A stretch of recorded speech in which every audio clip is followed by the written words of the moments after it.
On this edition of Sightings, this serene dairy farm in upstate New York was the scene of one of the most baffling encounters in UFO history. I had some pictures of it that I took, and the Air Force took them, and they wouldn't even let me have them. It flows through our bodies just as it flows through the universe, and its benefits are miraculous. How to capture the power of chi. Her photographs consistently show mysterious phenomena not visible to the naked eye. I'm still wondering myself why these things show up on my film. Where does the vision come from? What power do people who call themselves psychic really possess? I see the way they see, because I'm not me anymore, I'm them. And a remarkable update about a man who says he's discovered the ancient wisdom to predict earthquakes.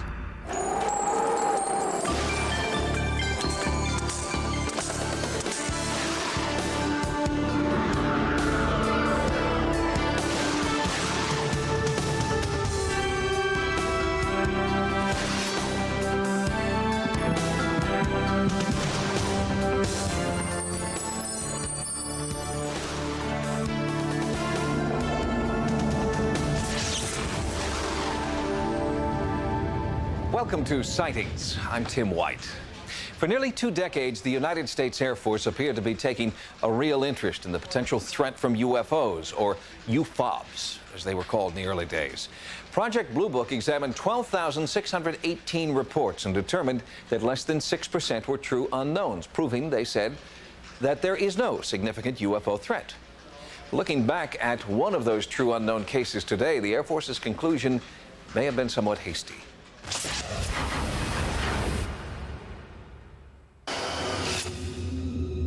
I thought, well, what the hell did I do to deserve this? All these guys coming in telling me that if I don't keep my mouth shut, they're going to throw me in jail. Harold Butcher had never been treated so harshly. But then again, he'd never seen anything so completely astonishing.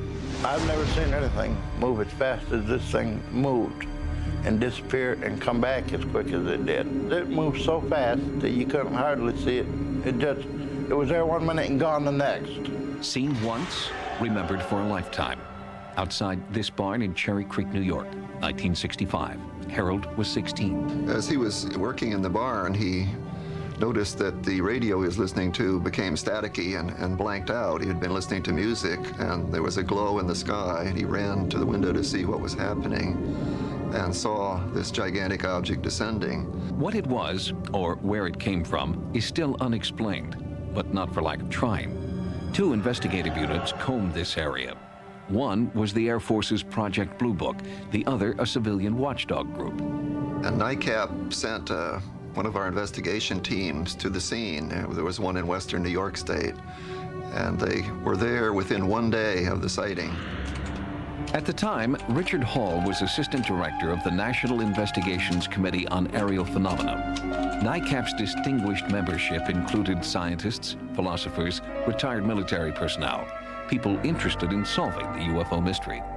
NICAP came into existence because the Air Force was being very secretive about UFOs, and it was felt that a high-level civilian group could maybe pry loose some information. We were basically adversarial. The Air Force, we felt, was hiding information, and we were trying to get information out. When Project Blue Book went into the field, NICAP was right on their heels, doggedly gathering information and eyewitnesses that the Air Force had overlooked.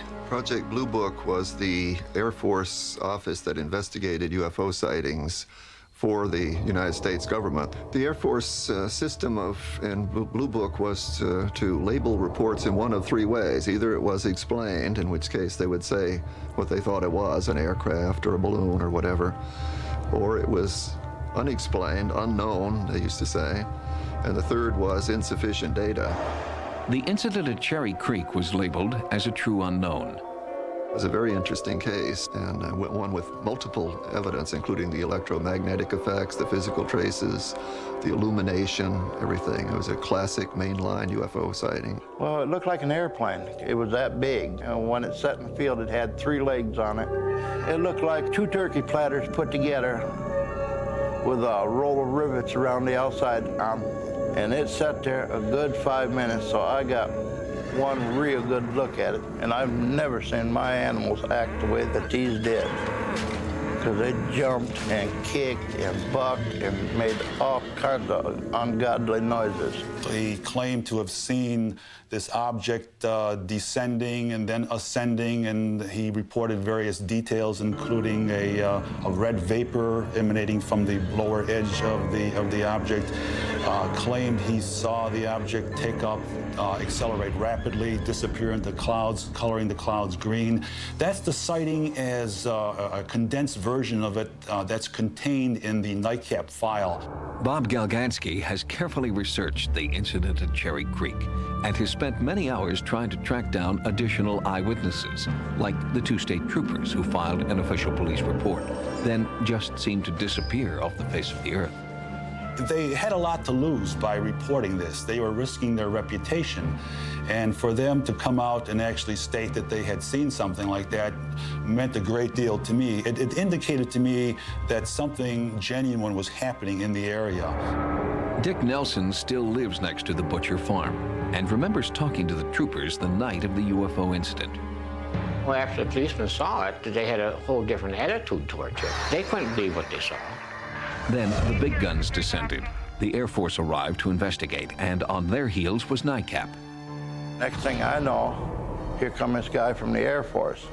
They had a truckload of guys that taped off the whole area out there and put a guard on each corner of the property there.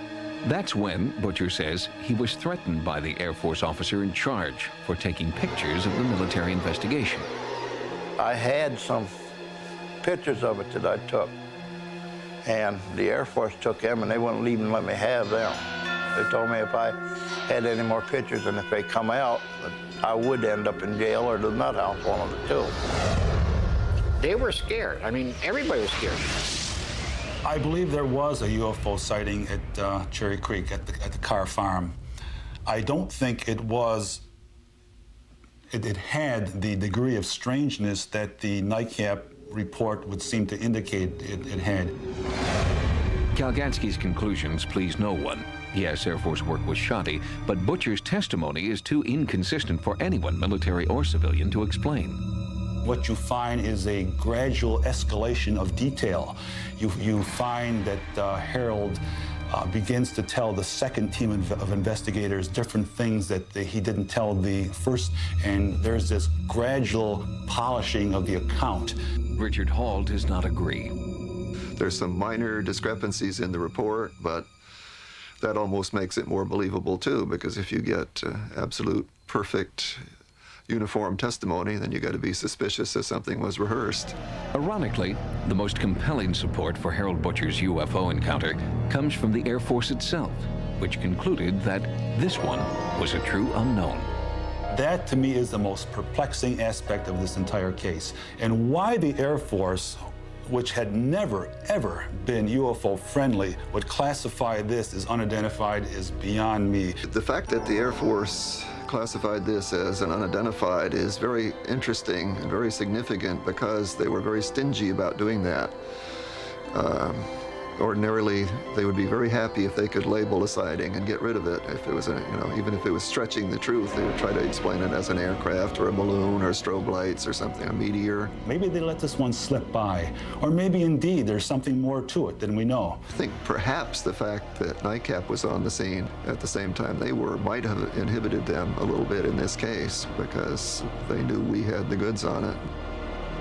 Cherry Creek is one of more than 600 true unknown cases reported to the Air Force between 1948 and 1969.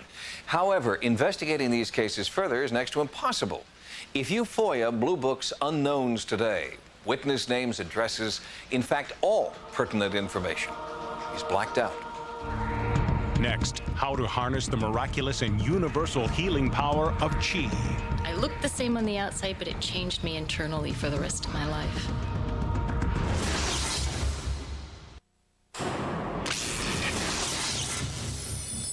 There is a machine that you use every day that doesn't plug in, take batteries, or operate on gasoline or foot power. It's your heart. And why it keeps on beating nonstop for a lifetime is a genuine mystery. Some people believe it's a perpetual motion machine, or proof of a spiritual life force. And for more than 1 billion people, the vital energy that keeps you alive has a name. It's called Qi. And Qi, the Chinese believe, is yours to command.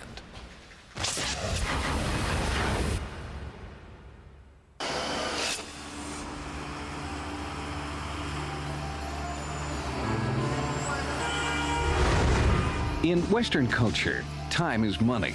You can't be too rich or too thin, but you can have it all, including the stress and illness that go along with it. The fight to get ahead and stay there takes its toll physically and psychologically. It's the downside of the American dream. In China, the road to success and well-being is paved with Qigong, an ancient healing system just taking hold in the West. Imagine the hands are touching the blue sky. Deliver Qi into the brain.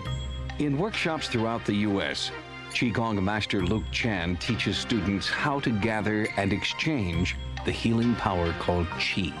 You do have the power. You have the self-healing power. So it's not something that I am the master and I'm the healer, so I take care of you every time you come in. No, we teach you a method so that you can take care of yourself at home. Qi means energy. Gong means daily effort. Practitioners of Qigong believe that Qi is energy that flows throughout the universe and flows through our bodies, energy that can be directed at physical and emotional pain.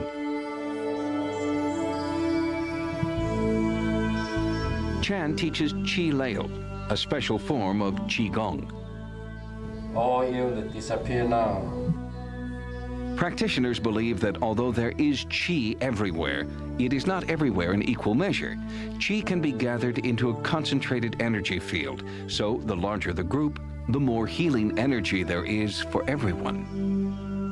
And then while you're moving, you are visualizing that actually the whole body disappear in the universe, including your illness, just disappear. And then when you get the life energy in, you get the love, the energy into your body. And then meanwhile, you confirm, or you confirm to yourself the illness disappear. So once you are in this Qi field or loving Qi field, you're not alone. Means that we all, as individuals, has a right to be here, to be free of sickness. Luke Chan's own teacher is Qi Lao Grandmaster Dr. Pong Ming, an esteemed physician schooled in both Eastern and Western medicine. In 1988, Dr. Pong garnered international attention when he opened the world's largest drug-free hospital. Without so much as a single aspirin, Dr. Pong claims his center has helped 130,000 patients, curing heart disease, kidney and gallbladder stones, leukemia, bone cancer, diabetes, and arthritis. But his most astounding and controversial claim is that this film documents a spontaneous cancer remission. 4 Qigong masters create a concentrated Qi field, and as they do, the tumor seems to dissolve, then disappear.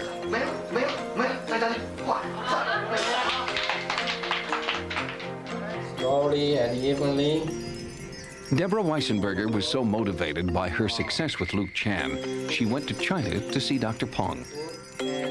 When I arrived in China, we exercised with about 3,000 people. Some people were very young, some people were very old, people in stretchers, and everyone was visualizing the same positive environment in order to heal themselves.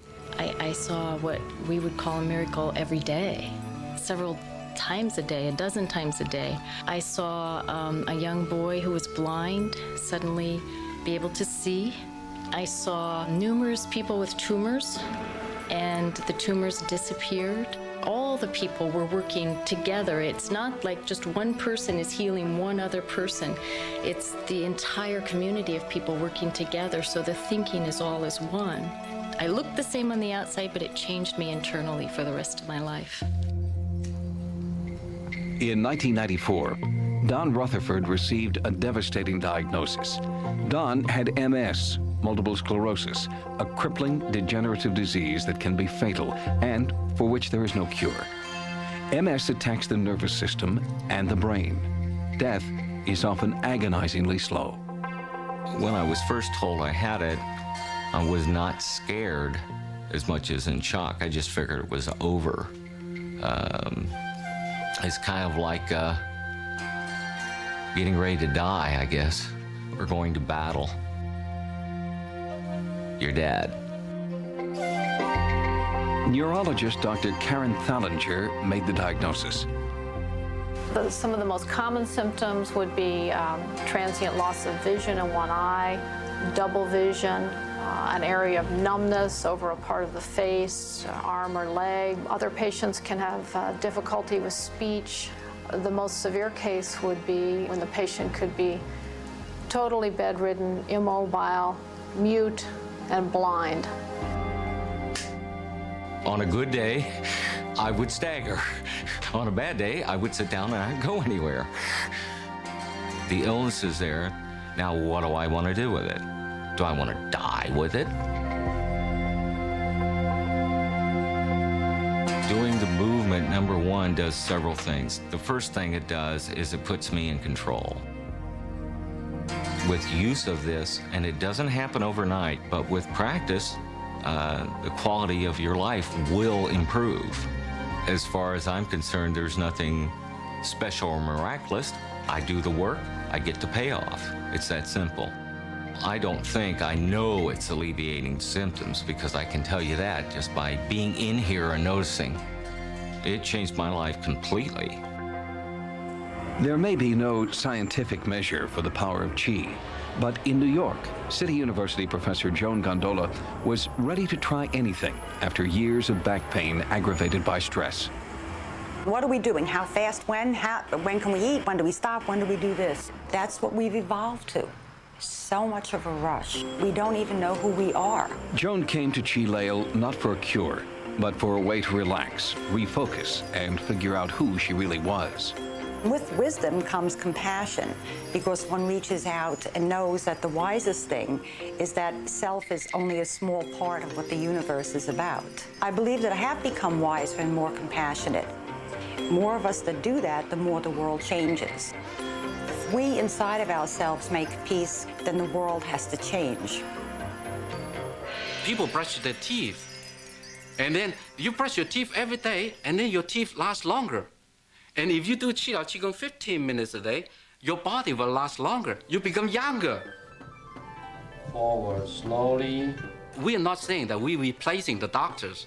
Just like you brush your teeth, you go to see your dentist. It's something you really look forward to do it every morning, because basically you massage your body every day. You feel so good, you feel so good. So as soon as people realize it, it's good for them, and they will do it.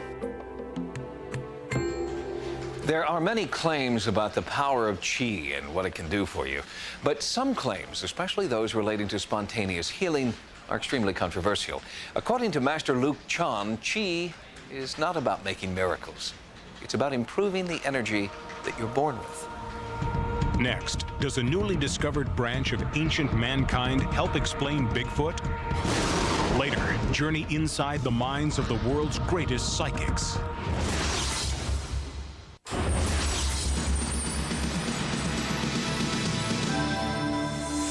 Here are some of the stories sightings is continuing to follow in the news.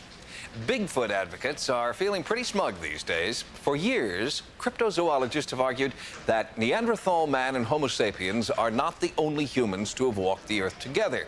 There's a third human species out there, they've been insisting, and it turns out they're probably right. In Java, on the banks of the Solo River, skulls of an early human species, Homo erectus, have been unearthed, and from a time when they should have been extinct. While some scientists believe that these fossils are a very early branch on Bigfoot's family tree, most will only say that it is time to challenge the belief that we are the direct descendants of Homo erectus. We always knew before that our family tree was more of a bushy kind of tree. What the new findings show is that the bushiness of the tree went to very, very recent times, and that should give us pause to think. I mean, there is Homo erectus, Homo sapiens, perhaps also the Neanderthals as a different species, walking around at the same time. Mainstream anthropologists have only recently acknowledged that Homo sapiens ever coexisted with anybody at all, and so their acceptance of a third species hovers between slow and stagnant. But some scientists are encouraged and moving forward quickly. The discovery that Homo erectus has apparently outlived its supposed extinction by more than 200,000 years gives hope to those who feel that reports of Bigfoot's extinction are greatly exaggerated.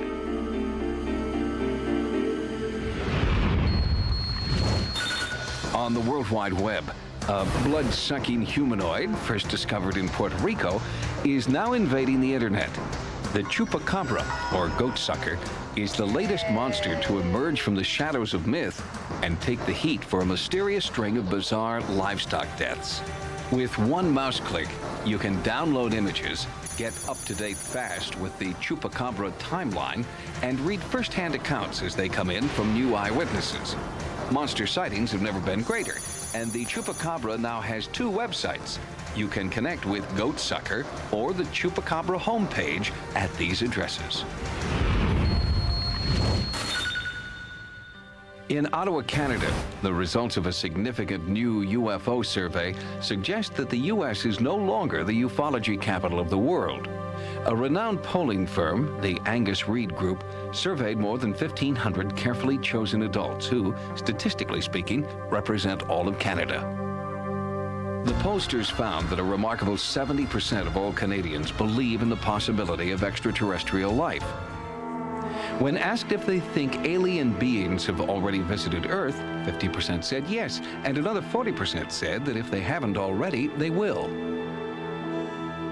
As Hubble probes uncharted space territory and NASA announces there may be life on Mars, a majority of Canadians may just be reflecting what the rest of the world is thinking. We are not alone.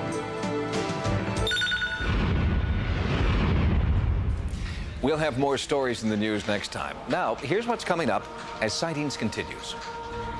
Capturing spirit energy on film has traditionally been an accidental process. Now this woman says she can photograph ghosts at will. I call myself a psychic photographer because I don't see the things that I photograph. They just appear on my film.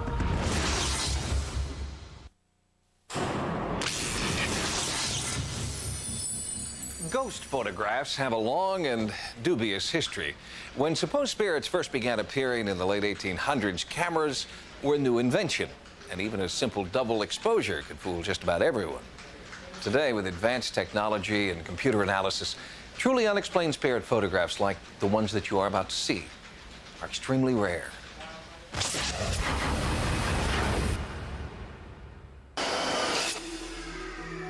I call myself a psychic photographer because I feel the images captured on film are of a psychic nature.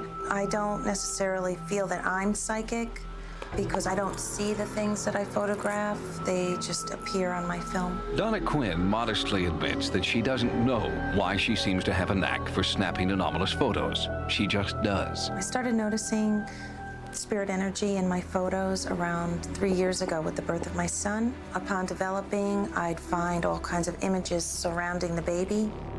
These images were among Donna's first. She logically concluded that it was her camera, not her. But later, with different cameras, different film, the fogs and shadows just kept appearing. She was capturing accidentally what others spend a lifetime trying to find. But are they ghosts? As long as there have been cameras, there has been spirit photography. Are the images proof of an afterlife, or only that hoaxes can be very convincing? Paranormal investigators have spent the last 20 years looking for an answer, and only a few photos emerge as truly unexplained, like this one taken during Kerry Gaynor's landmark investigation of the entity case. Gaynor believes this is not a trick, but the emanation of a malicious spirit. What we see here are reverse arcs of light. One arc goes right here, another arc goes right here. Now, the reason this picture is so important to us is that the arc on the wall, if it were really on the wall, would be bent because those two walls there are perpendicular. It's not bent, which means the arc is floating in space. The significance of that for us as researchers is, of course, that means it's dimensional and very, very difficult to fake. This was not somebody with a flashlight shining it on a wall.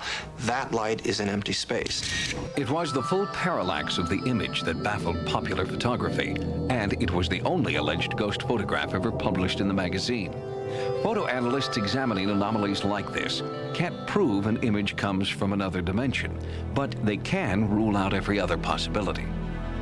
I look to see if the image or the phenomena in the image itself seems to fit. Rand Molnar is the dean of the graduate department at the Brooks Institute of Photography. He has analyzed thousands of photographs that are thought to capture supernatural events. Does it have some sort of an explanation that can be defined as being a lens flare or some other aspect as part of the normal photographic process? Does it have a texture, a shape, a shadow, depth? So I look at all of the attributes this particular phenomena has in trying to see where it fits into the general picture. And of all the photos submitted, Molnar believes that only a handful cannot be explained by natural phenomena. There could be some phenomena that a human observer couldn't see that could be recorded on the film, but I think these are probably few and far between. But even debunkers like Molnar are willing to leave the door open for a paranormal explanation. Photographic film is radiation sensitive, and by that I mean it's light sensitive, ultraviolet, X-ray, gamma ray, etc. So it's certainly possible the film could capture an image that cannot be seen by the human eye. In terms of where that image came from, I don't know. Sightings has found that the anomalies often show up where other bizarre events have already occurred. In Black Forest, Colorado, we brought you this family's haunting story and the strange, smoky images that followed. I took a picture right over against my wall, and when we got it back, it had some fog in it with an image it looked like of a face. I'm getting the same image in the fog outside the house, in front of the house and back, no matter where I take it. In a graveyard in Connecticut, sightings watched as dozens of photographers tried to document the legendary Lady in White. We don't know who the White Lady is, but she has been photographed and her energy's been photographed. Inhuman spirits seem to not allow her to get the help that she needs in order to pass on correctly. So for that reason, she remains earthbound. Psychic and eyewitness accounts of ghostly activity elevate the authenticity of these photos, but then there is Donna, the exception to the rule. I don't feel privileged or special in any way. I'm still wondering myself why these things show up on my film. Am I just catching it randomly? Are they attracted to me? Donna's uncanny knack for spirit photography has become front-page news in Connecticut, and locals who fear their houses are haunted are asking Donna Quinn for help. Michelle Donahue is just one of many frightened homeowners who believe that Donna can verify their visions. The lights would go on and off. They'd flicker, sometimes dim and then go right back on. The phone would work, and then sometimes it wouldn't work. And the phone company checked, and they said that there was nothing outside the house, that the problem was from inside the house. Donna began by photographing the home's exterior to see if she could document the source of the haunting. We were outside, and she was just taking photographs of the outside of the house. So as we were standing there looking into the dining room, I thought I saw something. I said, oh my God, I swear I just saw a person in the house. And she saw something at the same time. She commented, oh, did you see that? So we went in the house, and her fiance was sound asleep. No one was around. And I knew right then and there that something was going on. I'm not exactly sure what she saw at the same time that I saw, but I definitely saw something in the corner of the room. So it prompted me to take photos. And then when I got them back, sure enough, there was phenomena in the photos. Donna is continuing to take photographs of the house and other haunted places nearby. She continues, despite charges that, at best, she is just a bad picture taker, and at worst, that Donna is perpetrating a hoax. There's going to be always skeptical people, and I really don't care if they believe me or not. Basically, I'm just a normal, everyday person who has an ability to capture spirit energy on film.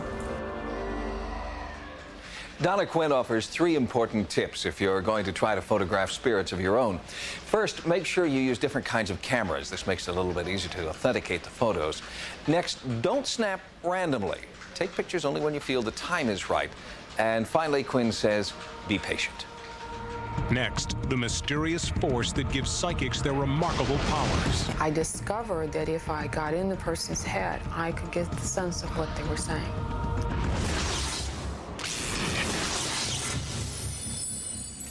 Over the years, Sightings has consulted with a handful of psychic investigators who've demonstrated time and again their ability to see and sense things most people cannot. Psychics like Dorothy Allison and Peter James usually appear in a haunted house or working on an unsolved murder case. But this time we turn the spotlight on the psychics themselves to find out why and how they first knew they had paranormal powers.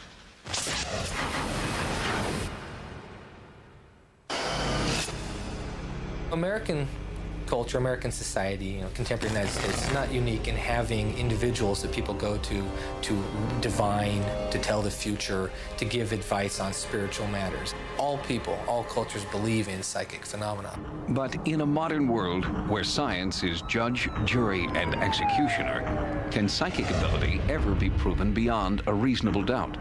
For those who claim it, psychic ability can be a blessing or a curse, a surreal movie that plays without warning, or a disturbing montage of images. It can come in a dream.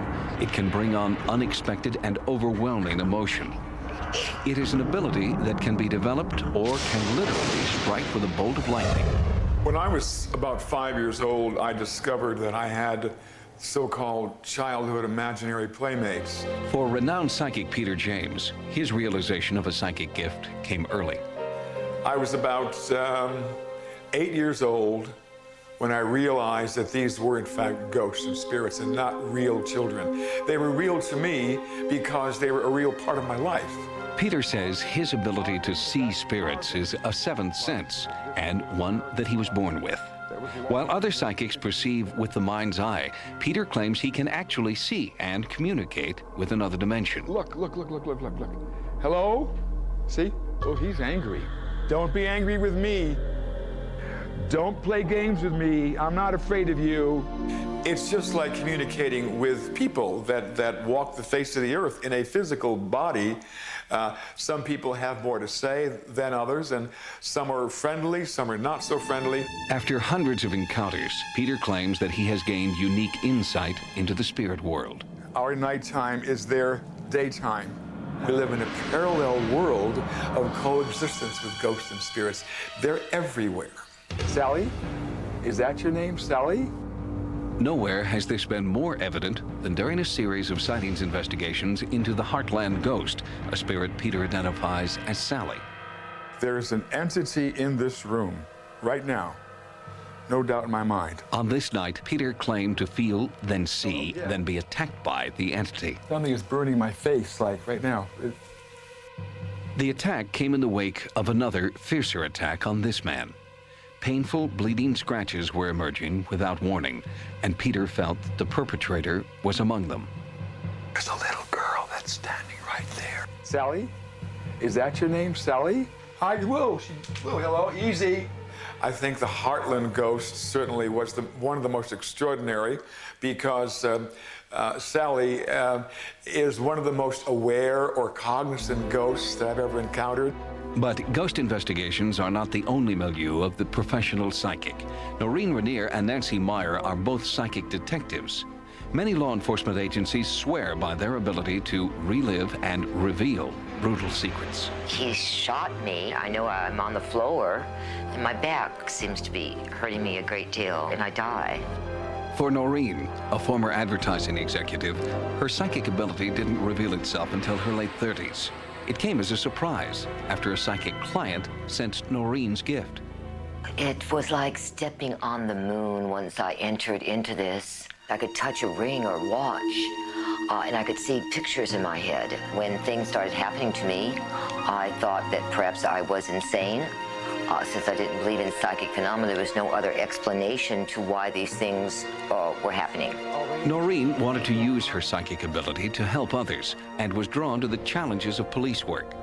She used a technique called psychometry, touching items from the crime scene and then speaking as the victim. I can feel the way they felt. My vocal cords don't change very much, but my posture, sometimes my facial features will change slightly. I see the way they see because I'm not me anymore, I'm them. And sometimes I hurt very much when I'm being killed. Nancy Meyer began to sense her psychic ability very early on. As a girl, she lived abroad with her family and discovered that she could use telepathy to overcome language barriers. I discovered that if I got in the person's head, I could get the sense of what they were saying. So I used my ability quite a bit to follow conversations in languages that I didn't know. Nancy's telepathy developed rapidly, and for more than 20 years now, she's been consultant for the Delaware State Police. In that time, she's provided crucial clues in over 200 crimes. So I started doing a lot of police work, and that was the last thing in the world that I wanted to get involved with. It's very overwhelming. It's kind of hard for people to understand that when a person who is as sensitive as I am does a reading, it looks easy, because I just start rolling. But I have to use a very strong system of blocking within me in order to keep the victim's pains. I have to keep a separate vision. I have to stand right beside her. I have to be able to pick up and follow where she is, but I must not lose me while I'm doing it. Nancy believes that everyone shares a psychic link, but only a few people realize it yet. She taps into this psychic link to conjure up scenes of the crime. Sometimes this means accessing the psychic imprint found only in the mind of the killer. I have trouble being in the middle of a murder victim's thought patterns. I have to try to shift into the mind of the killer. Nancy says that she perceives her psychic impressions as if someone had filmed the crime. It's three-dimensional, it's in color. It's like watching TV or a movie, only you are standing in the scene. The color is often stronger and more vivid than real life. When I'm doing the murder scene, that vividness is a real problem because it is almost larger than life. It's like looking at a big screen movie that I'm in the middle of, and that's sometimes frightening. UCLA folklorist Patrick Polk knows that psychic ability cannot be proven scientifically, but he still sees a vital need for the phenomenon. I think psychics provide a very basic and very important service in that they help address issues that people can't find solutions to on their own. Nancy believes this role only scratches the surface and that a psychic gift could save the planet. If the world blew up tomorrow, the scientists wouldn't be any use to us, the psychics would be. Because they could teach you how to plant, even if they had never planted before. They could find water. The dowsers would find what we needed. This is what's going to probably be needed again sometime in history. We asked all of the psychic investigators in this story if they would give any advice to viewers who wanted to cultivate their own untapped psychic powers. In every single case, their advice was the same, to borrow an old phrase. How do you get to the Psychic Hall of Fame? Practice, practice, practice. Next, an incredible update on the man who claims he can predict earthquakes. When Pele held communication with the stars, earthquakes would take place.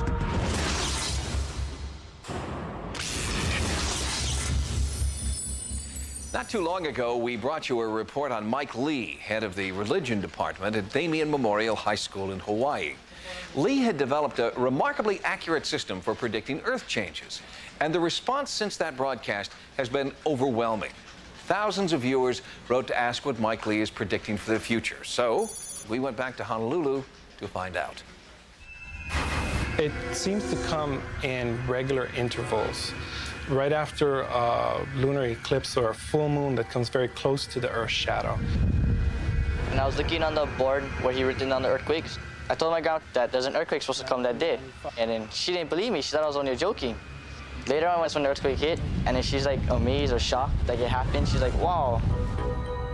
As first reported in a recent episode of Sightings, history teacher and religion department head Mike Lee has developed a new earthquake prediction method based on the sacred teachings of his ancestors. One day he came up and he says that he's finally got it, and he's written down dates on the board, different places, times, magnitudes of earthquakes. Lee's method is based on simple physical laws that cause and effect apply to earthquakes too. A theory that colleague Bill Wicking supports wholeheartedly. The planets and the moon pull on water, and that's what we call tides, and it's reasonable to assume that the continents, being massive, could be pulled away from the plates and slide around a little bit, and that's what Mike's theory follows. According to Lee, the earthquake effect is caused by the ever-changing alignment of celestial bodies, and his alarming accuracy rates support his claim. But Lee says this is not his unique prediction method. It is based on sacred Hawaiian writing about Haina Akiahi, the moon in flames. It was said by the priests that when Pele held communications with the stars, earthquakes would take place. And Pele is the volcano goddess.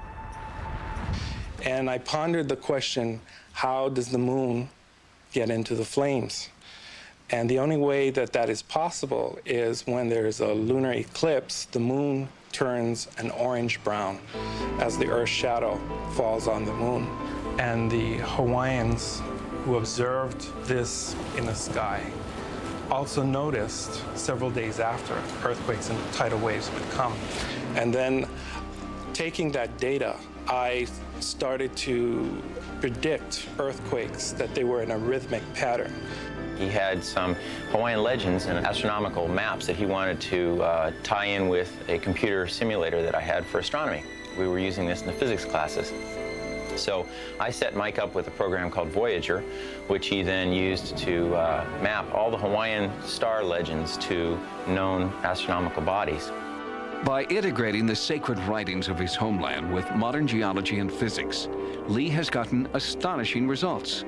40% accuracy in predictions based on a lunar eclipse, 90% for a solar eclipse.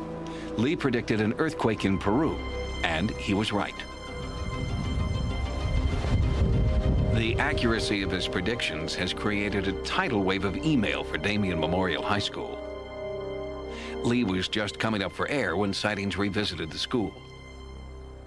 After the last segment of Sightings, we were just overwhelmed with about 17,000 hits on our website page. After Lee predicted a major quake in the Midwest, thousands of hits came in from people who live within the new Madrid Fault Zone, as well as South Carolina, Peru, and Japan. Several people that called in or wanted to find out sent us email wondering if they should travel to a certain area, thinking there might be an earthquake in that area. The biggest revelation for Lee has been that earthquake anxiety is an overwhelming and global phenomenon. So Mike Lee is now modifying astronomy software so he can teach his prediction method to the public. The goal is to inform and reassure us, and perhaps to save millions of lives. The email that I've been getting with people who are interested in the 1997 predictions have been telling me, thank you very much for your predictions, and we'll keep you posted on what's happening. So they're not panicking out. They're taking it very rationally and heads up. We're still getting a lot of traffic from places like Iceland and Alaska and Australia. And any place that's about to get an earthquake, according to Lee's predictions, we generally get a lot of traffic from there. It's really interesting that the ancient Hawaiian priests knew how to predict earthquakes hundreds of years ago. And now in our technological age, we're just beginning to scratch the surface of what they already knew. If you'd like to know where Mike Lee believes the next big earthquake will hit in your area, you can find up-to-date predictions through the internet. Mike Lee's email address is www.damien.edu/lee.html.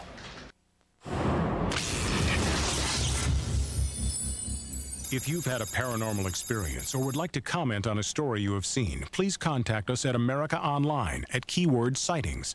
Download images, sounds, and QuickTime clips from Sightings episodes. On the internet, access information about sightings and the paranormal at sci-fi.com/sightings. Sightings, UFOs, a new book from author Susan Michaels, drawn from the files of Sightings. Sightings UFOs is a comprehensive survey of compelling UFO encounters. Was Washington, D.C. the object of extraterrestrial surveillance in 1952? Have our nuclear facilities been invaded by silent intruders? What really happens at 39,000 feet? Commercial pilots speak out. These are only a few of the stories contained in Sightings UFOs from Fireside Books. Until next time, remember, no mystery is closed to an open mind. For Sightings, I'm Tim White.